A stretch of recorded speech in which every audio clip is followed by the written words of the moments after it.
समैया जोगा के कुछ राखिल रुपैया कब कैसन आई समैया जोगा के कुछ राखिल रुपैया कब कैसन आई समैया जोगा के कुछ राखिल रुपैया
दिन होत ना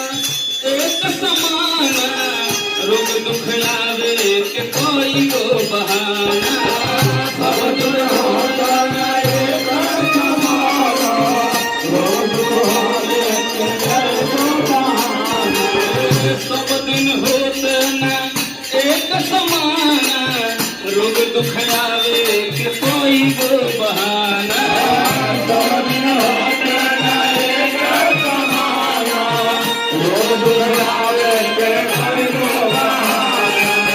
सुख के साथी हो गए सब दुनिया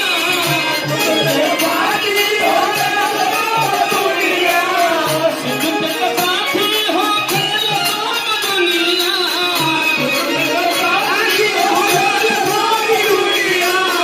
दुख मन के हुआ भैया रे भैया कब कैसन आई समैया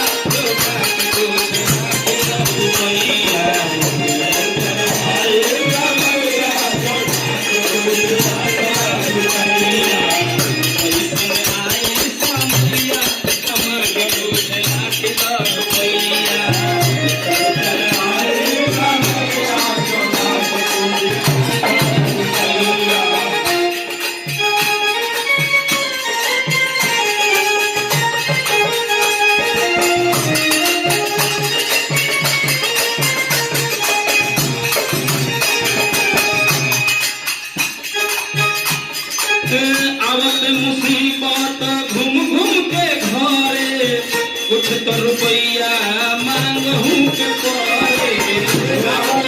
आवत मुसीबत घूम घूम के घरे कुछ तो रुपैया मांगहू के परे आवत मुसीबत घूम घूम के घरे कुछ तो रुपैया मांगहू के परे आवत मुसीबत घूम घूम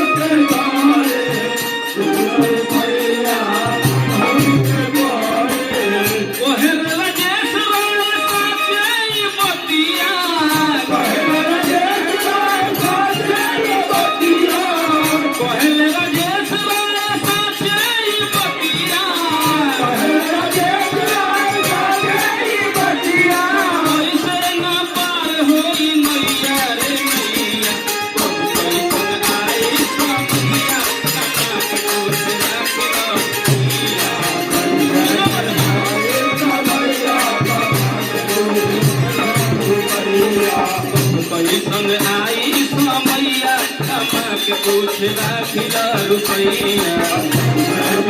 आई समैया कमा के कुछ राखिल रुपैया आँखों पर विपद कहीं के न आवे आँखों पर विपद कहीं के न आवे दुख तकलीफ कब कहीं के न आवे दुख तकलीफ कब कहीं के मुदैया मुदैया कब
આ